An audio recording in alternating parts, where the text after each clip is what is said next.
And that, of course, is our top story this morning. The Labour Federation, SAFTU, will hold marches across the country today in support of a one-day stay away against the proposed minimum wage and other labour issues. Unions affiliated to COSATU and FEDUSA have rejected calls to join the strike, and schooling and trains are not expected to be affected by the strike.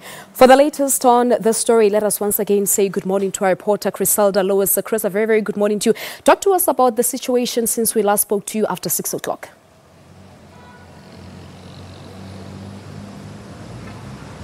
Well, a very good morning to you once again, Palisa. Well, we've been driving around the Johannesburg CBD, which usually is a hive of activity and the hustle and bustle associated with Johannesburg. Certainly, we are not seeing here this morning. A few moments ago, I had a chat with my colleague Mangoba Mchunu, who is monitoring other parts around Johannesburg, and he certainly shares the same sentiment about many people seemingly heeding the call by the South African Federation Trade Union for people to stay away from work today. Usually the street here behind me is a hive of activity, as many other areas are around Johannesburg. But certainly what we are seeing here this morning is that there seems to be an indication that people have stayed away from work. You'd recall, of course, as we head towards the Workers' Day or May Day rally coming up, you would know that, of course, this would be really a test of the strength of SAFTU, given the sentiments that were shared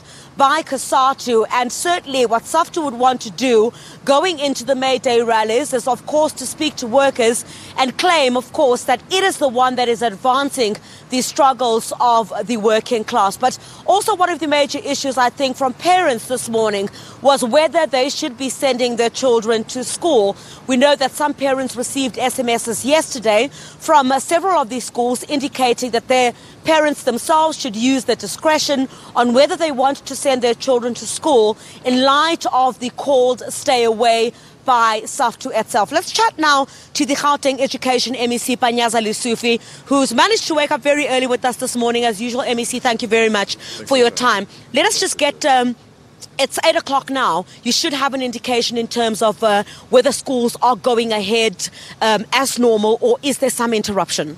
So far, so good. We haven't witnessed any major disruptions, but indeed we have picked up the reports that some schools have issued communique, which is beyond their powers, actually. They've issued communique advising learners not to pitch, but as a department, today is a normal school day, and we really urge parents to ensure that there's no disruption and our children are given an opportunity to be in class. But we've noted the reports, and we're working very hard with our district officials to manage those kind of reports.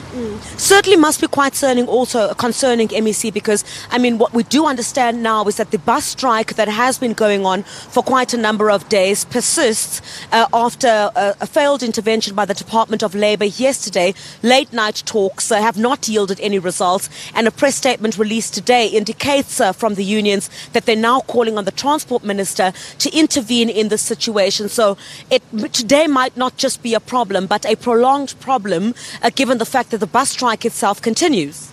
No, it's true. Fortunately, we are not part of the bargaining councils, because the service that we acquire from bus drivers, it's only mainly meant for less than 120,000 learners, and we are a 2.3 million learner institution. So the effect is not that much, but we always urge, because the bus drivers are parents of our learners, and therefore we don't want them to be in a state that will pressurize them or make things worse for our learners. So we're urging all parties that are involved in these negotiations and discussions to speedily resolve the impasse. It has been long, and the direct effect of it will start to show if learners don't have something to eat at school, or if learners are meant to be assisted by parents for homeworks and they can't get those kind of work. So we're urging all affected parties, especially government components, the Department of Labour and Department of Transport, to move with speed and resolve some of this impasse so that our education system can be as smooth as possible.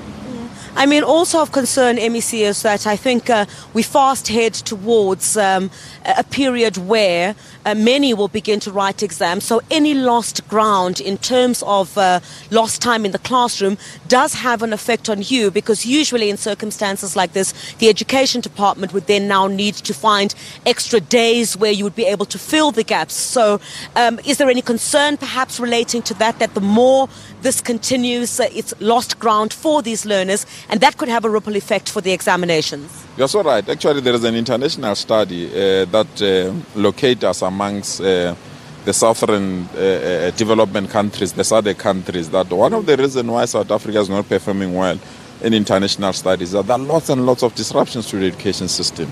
Of the 182 days or days that we have within the education calendar, we are not utilizing them maximally. There are lots of disruption. If people need a road, they will disrupt education. There's a national strike today, it might disrupt education. And if people don't want a ward councillor, they disrupt education.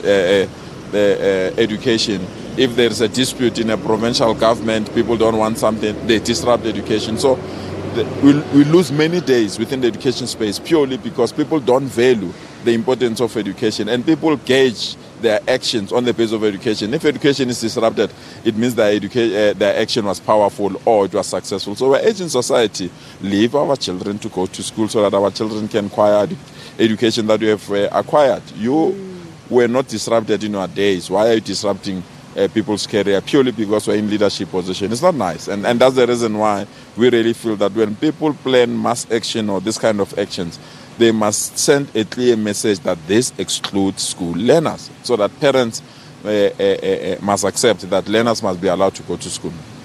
Gauteng Education MEC Panyaza Lesufi, thank you very much for your time. The MEC acknowledging there that yes, there has been some communication which was sent out by some schools to the parents of learners, basically asking them to use their own discretion on whether they want to send their children to school today in light of the national strike which is underway. The location where we are here, once again, Palisa, I must indicate, is usually a hive of activity. We can see that it's relatively quiet. We've also been monitoring some of the busiest highways during this time here in Johannesburg. They're also relatively quiet. You have areas that are usually gridlocked with traffic, that way traffic is now moving quite smoothly this morning. And at about 9 o'clock, not too far from where I am at the moment, is the location where I will be crossing live from. That will be in the Mary Fitzgerald Square at a park just near there is where the thousands of workers will be gathering as they go and hand over several memoranda of demands, saying that the 20 rand per hour wage is simply not good enough and an insult to the working class. We'll bring you all of that live here on SABC 404. Stay with us. My colleagues will be crisscrossing the country, bringing you all the latest from the different provinces. All right, Chriselda, thank you so much there to our reporter, Chriselda Lewis, live from downtown Johannesburg. We'll catch up with her later on here on the show.